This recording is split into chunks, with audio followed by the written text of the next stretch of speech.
In the quiet hours, when the bills arrive or the bank balance dips lower than expected, a familiar feeling settles in: financial dread. It's the invisible weight many of us carry, a constant hum of worry about making ends meet, saving for the future, or simply understanding where all the money goes. This isn't just about spreadsheets, it's about the deep-seated anxiety that financial uncertainty casts over our daily lives, impacting our peace, our choices, and our dreams. We seek a solution, a guide through the labyrinth of our finances. Many of us yearn for a simple answer, a clear formula to tame the chaos of our personal finances. We dream of a straightforward path, a guide to make sense of the dizzying array of income and expenses. This universal search for order often leads us to popular frameworks, promising clarity and control where only confusion once reigned.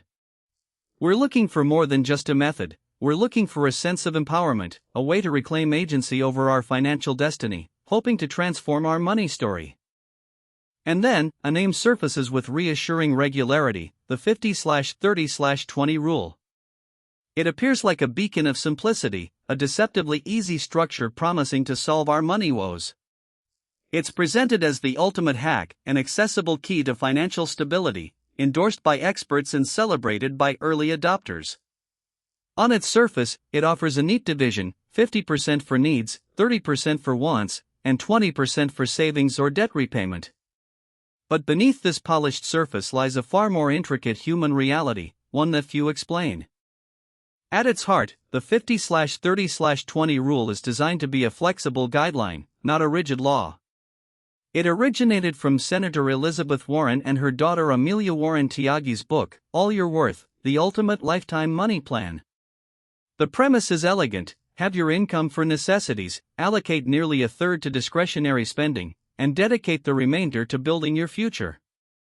It's meant to simplify budgeting, providing a mental framework rather than a meticulous line-by-line tracker.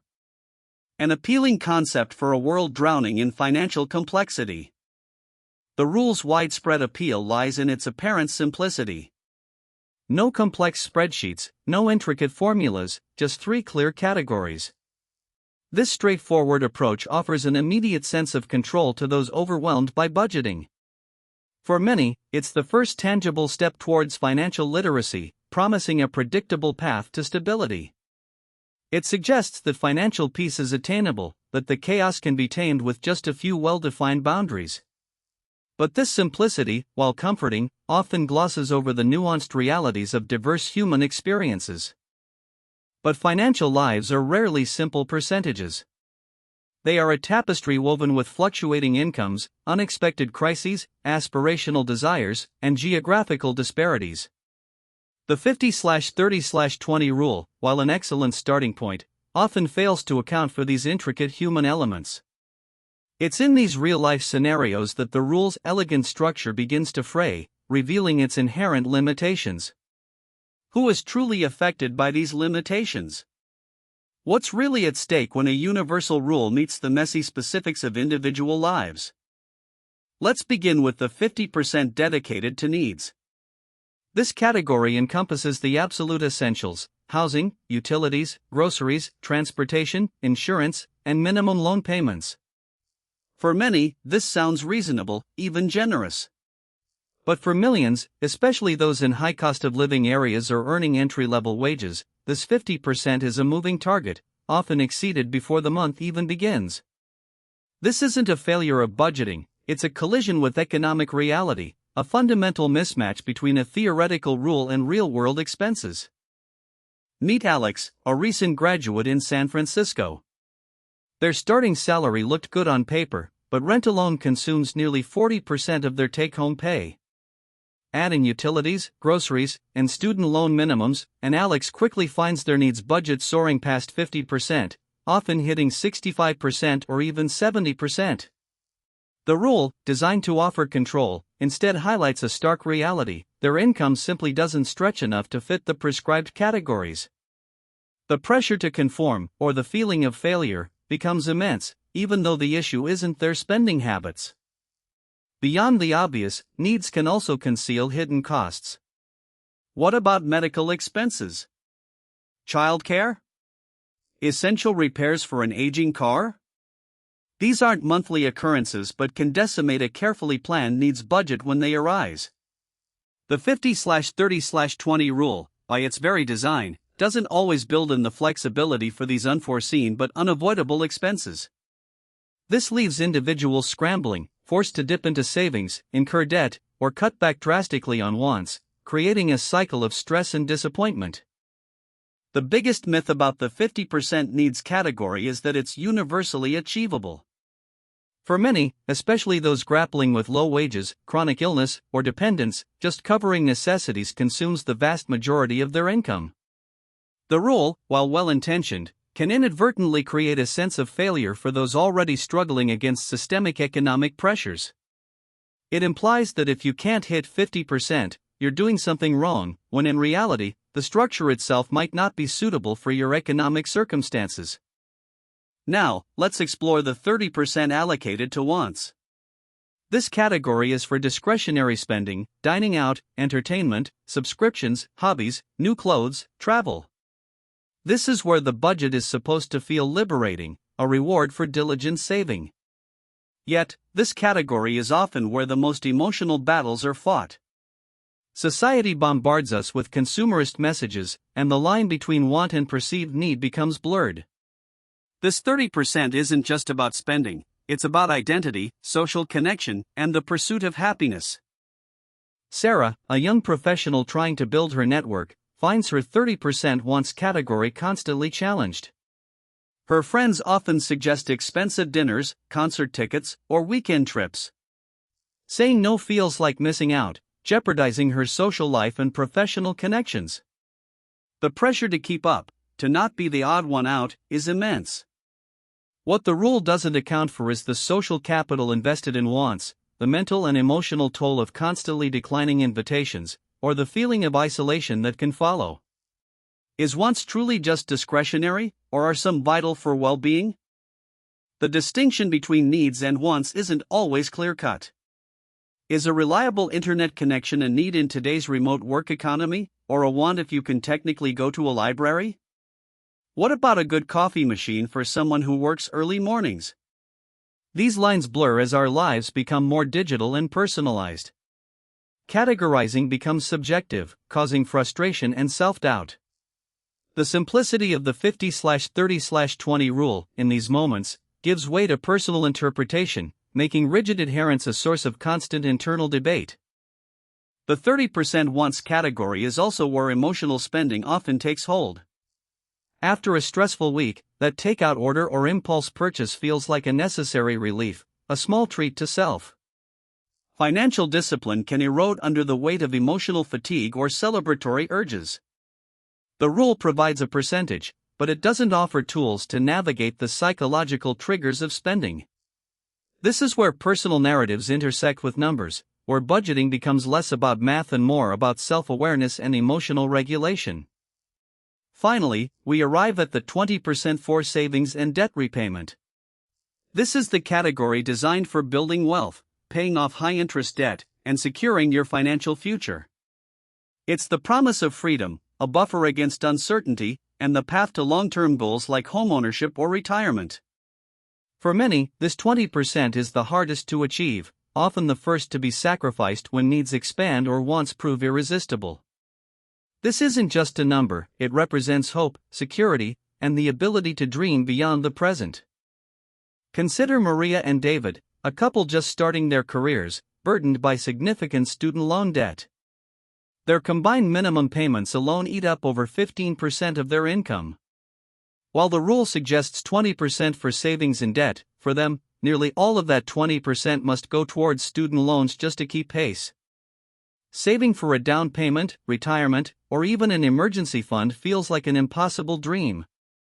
The rule, designed to empower, instead highlights their financial handcuffs, making them feel perpetually behind before they've even truly begun. For those with high-interest credit card debt or multiple loans, simply meeting the 20% mark might feel like progress, but it often only covers minimum payments. This creates an illusion of moving forward, while the principal barely budges and interest accumulates. The rule doesn't inherently prioritize aggressive debt repayment, leaving individuals to discern the best strategy. This can lead to slow, disheartening progress, where the future freedom promised by the 20% category feels perpetually out of reach, especially when life throws unexpected curveballs.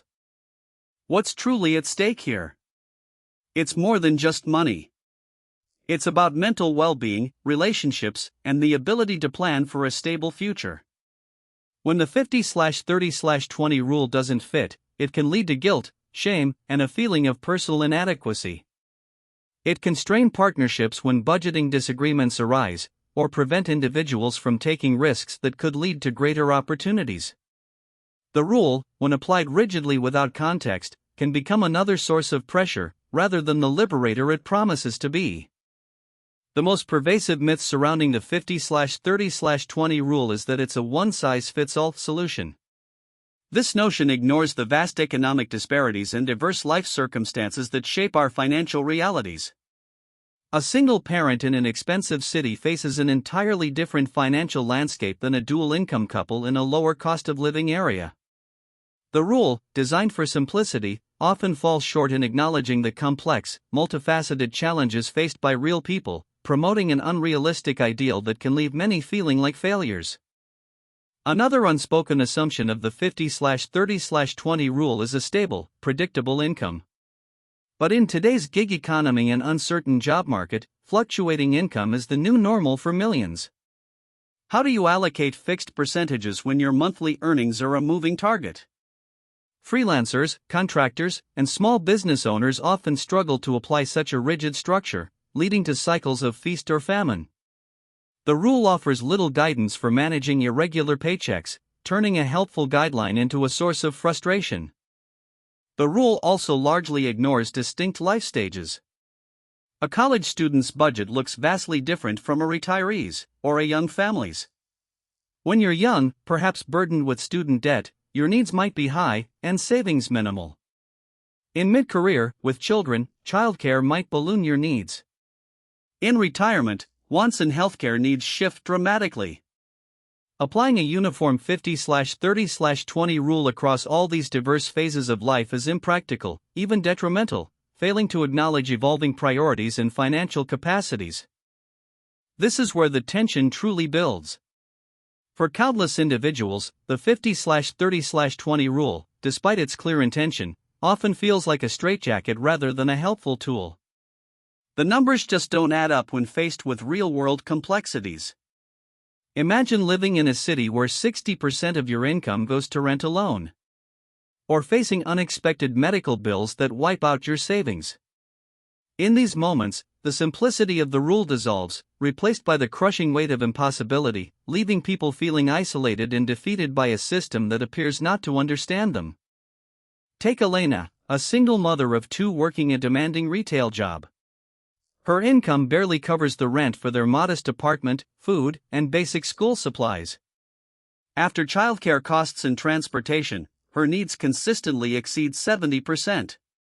The 50/30/20 rule feels like a cruel joke, a reminder of what she can't achieve. She dreams of saving for her children's future, but the daily struggle to survive leaves no room for the 20% savings category. The rule simply isn't designed for her reality, offering no path forward. Beyond the numbers, there's a significant psychological burden. The constant struggle to force an ill-fitting budget can lead to financial fatigue, mental exhaustion, and even burnout. People might give up on budgeting altogether, feeling it's an impossible task. This isn't just about managing money, it's about managing hope. When a widely acclaimed rule fails, it can erode self-efficacy and lead to a sense of helplessness, impacting not just finances but overall mental health and future outlook, creating a cycle of despair. So, is the 50/30/20 rule inherently flawed? Not entirely. Its true power lies not in its rigidity, but in its ability to serve as a starting point for introspection. It's a lens through which to examine your spending, a mirror reflecting your financial habits. The rule isn't meant to be a strict law, but a broad framework that forces you to categorize and confront where your money is actually going. This initial self-awareness is the first crucial step towards genuine financial control, a vital function often overshadowed by the desire for quick fixes. The real lesson is adaptation. If your needs are 60% or 70%, that's your reality. The goal then shifts: how can you consciously adjust other categories? Maybe your wants need to be 20% or even 10% temporarily, while you focus on building that 20% savings/debt or reducing needs. It's about understanding the ratios for your life, your income, and your goals. The numbers are suggestions, not commandments. This flexibility transforms the rule from a source of frustration into a personalized, empowering tool. For those with high needs, the first step isn't to beat yourself up, but to ask, can any needs be reduced? Can I optimize utility plans, seek cheaper insurance, or explore more affordable housing options? If not, then the focus shifts to maximizing the other two categories. This pragmatic approach acknowledges that sometimes the 50% simply cannot be met, and other sacrifices or strategies must come into play. It's about problem solving within your unique constraints, rather than adhering to an impossible ideal. Even if hitting the full 20% for savings feels impossible, don't underestimate the power of small shifts. Can you save 5%? 10%? Any amount is better than none. The momentum of consistent saving, no matter how modest, builds confidence and cultivates a saving habit. This initial progress can be the psychological fuel needed to find further efficiencies or even explore additional income streams. The lesson here is that perfection is the enemy of good, and consistency triumphs over unattainable ideals. For those with high interest debt, the 20% might need a heavier lean towards repayment. Imagine a 50/10/40 rule temporarily: 50% needs, 10% wants, 40% debt. This aggressive approach, even for a limited period, can dramatically accelerate debt freedom, freeing up income in the long run. The 50/30/20 framework helps you see where adjustments are possible, allowing you to reprioritize based on your most pressing financial challenges. It's a blueprint for strategic sacrifice, empowering you to make informed trade-offs. What if your expenses are truly irreducible and your budget feels locked? The 50/30/20 rule inherently focuses on spending, but sometimes the real solution lies on the income side of the equation. Can you negotiate a raise? Explore a side hustle? Seek additional training for a higher-paying role? The rule highlights imbalances, which can then prompt crucial conversations about earning potential. It nudges you to look at your entire financial ecosystem, not just the outflow, but also the inflow, offering a broader perspective on financial health. The greatest gift of the 50/30/20 rule, regardless of whether you precisely hit its targets, is the awareness it cultivates. It forces you to confront your financial reality, to understand where your money is going, and to make conscious decisions about your spending. This awareness is the foundation of financial empowerment. Without it, we are simply reactive, buffeted by bills and desires. With it, we become proactive architects of our financial future, even if that future looks a little different than the ideal percentages. The transformation of the 50/30/20 rule from a rigid law into a flexible guideline is crucial for long-term success. It's not about adhering perfectly to the numbers, but about using them as a diagnostic tool. When you track your spending, you can see if your needs are truly unavoidable, if your wants are serving your well-being, and if your savings/debt are moving you towards your goals. This flexibility acknowledges the ebbs and flows of life, providing a sustainable path rather than a frustrating dead end. Think of budgeting as an iterative process, not a one-time fix. Your initial attempt with the 50/30/20 framework might reveal significant imbalances. That's not a failure, it's data. Use the data to make small, incremental improvements. Each month, review, adjust, and refine. Perhaps one month you prioritize debt, the next you build your emergency fund. This continuous cycle of learning and adaptation is far more powerful than a desperate attempt to force an unworkable structure onto a dynamic life, leading to sustainable financial growth. The real lesson isn't about hitting perfect percentages, it's about understanding your own financial story and having the agency to write its next chapter. It's about recognizing that financial well-being is deeply personal and that the 50/30/20 rule is merely a lens, not the complete picture. Embrace its simplicity as a starting point, but don't let its rigidity define your worth or limit your potential. True empowerment comes from adapting any tool to fit your unique life, rather than bending your life to fit the tool. Ultimately, budgeting isn't just about managing numbers, it's about managing your life, your aspirations, and your peace of mind. The 50/30/20 rule gives you a framework to begin that journey. It compels you to ask important questions. What are my true needs? What wants genuinely enrich my life? What sacrifices am I willing to make for my future self? These aren't just financial questions, they are deeply personal, reflecting your values and priorities, shaping the human narrative of your economic existence. So, the next time you encounter the 50/30/20 rule, remember, it's not a judgment, but an invitation. An invitation to explore your financial landscape with curiosity and compassion. It's a starting point for a conversation with yourself, about your money, and about the life you want to build. There's no single perfect budget, only the budget that works for you, right now, as you navigate the beautiful, messy, and ever-changing reality of your human story.